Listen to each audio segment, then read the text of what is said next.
Salah satu motorsport favorit di Indonesia adalah Yamaha YZF R15, motor yang sangat populer di kalangan bikers tanah air yang sudah mengaspal di Indonesia sejak 2014 silam.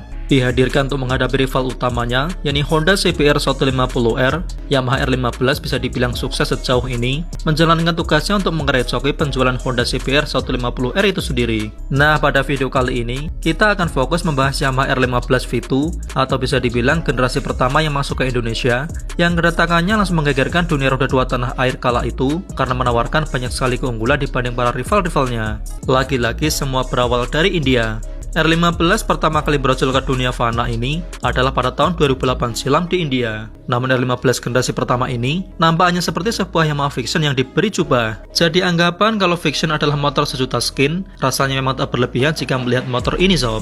R15 generasi pertama ini memiliki basis yang plug-jiplek dengan Yamaha Vixion generasi pertama yang kemudian diberi fairing dengan lampu dual reflektor. Hanya saja, pada generasi ini Yamaha belum memboyongnya ke Indonesia. Namun lewat dunia maya, kehadiran motor ini banyak tercium oleh para bikers tanah air, sehingga banyak sekali Vixion di Indonesia kala itu yang dimodif ala-ala R15 lawas ini. Melihat antusiasme yang begitu tinggi, plus hadirnya motor serupa dari kompetitor, Yamaha Indonesia pun akhirnya tertarik nyemplung bermain di kelas motor sport fairing 150cc ini.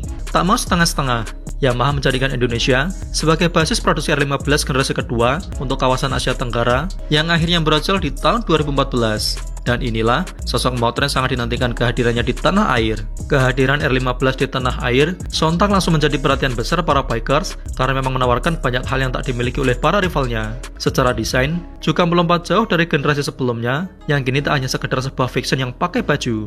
Desainnya terinspirasi dari Yamaha R6, rangka aluminium delta box yang terkenal ringan namun kuat, swing arm model banana ala moke berbahan diecast aluminium, suspensi belakang monoshock dengan link, spakbor belakang menggantung ala super sport, ban gambot, panel speedometer perpaduan analog digital, jok model split, termasuk lampu belakang model LED dengan model yang keren, dan kala itu ditawarkan dengan harga 29,5 jutaan. Hanya saja, yang sedikit menjadi ganjalan buat para bikers tanah air untuk meminang motor ini adalah kata-kata SOHC.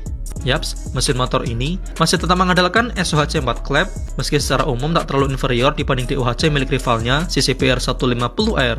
Yamaha R15 V2 ini menggendong mesin 150cc, SOHC 4 klep berpendingin cairan, dengan sistem bahan bakar full injection, yang mampu menyemburkan power sebesar 16,36 horsepower, dimana ini sedikit di bawah CBR 150R yang bermesin DOHC di angka 16,89 horsepower. Namun R15 unggul jauh soal torsi, yakni sebesar 14,5 Nm berbanding 13 Nm milik CBR, dan hal itu terbukti dengan hasil akselerasi dari pengujian yang dilakukan oleh para media otomotif di tahun 2014 lalu, di mana untuk akselerasi dari dia mencapai kecepatan 60 km/jam, R15 unggul dengan waktu 4,5 detik saja. Sementara CBR 150R membutuhkan waktu 5 detik. Untuk mencapai kecepatan di 100 km/jam, R15 unggul dengan waktu di angka 12,8 detik, sementara CBR 150R membutuhkan waktu di 14,1 detik.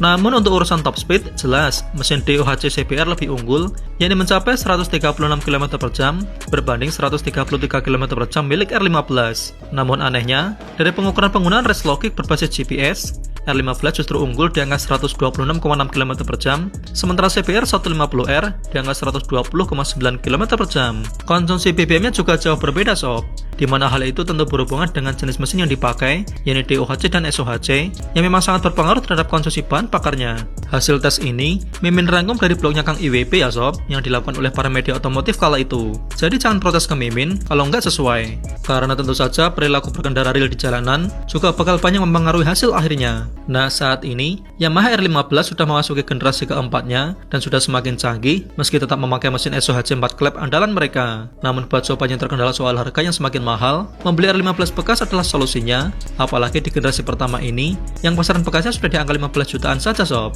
Namun salah satu kelemahan yang banyak dikeluhkan dari motor ini adalah posisi berkendaranya yang terlalu racing sehingga cepat pegal jika dipakai riding jauh. Berbeda dengan rivalnya CBR 150R yang lebih rileks posisi berkendaranya. Nah, demikian tadi ulasan Mimin mengenai R15 generasi pertama ini sob.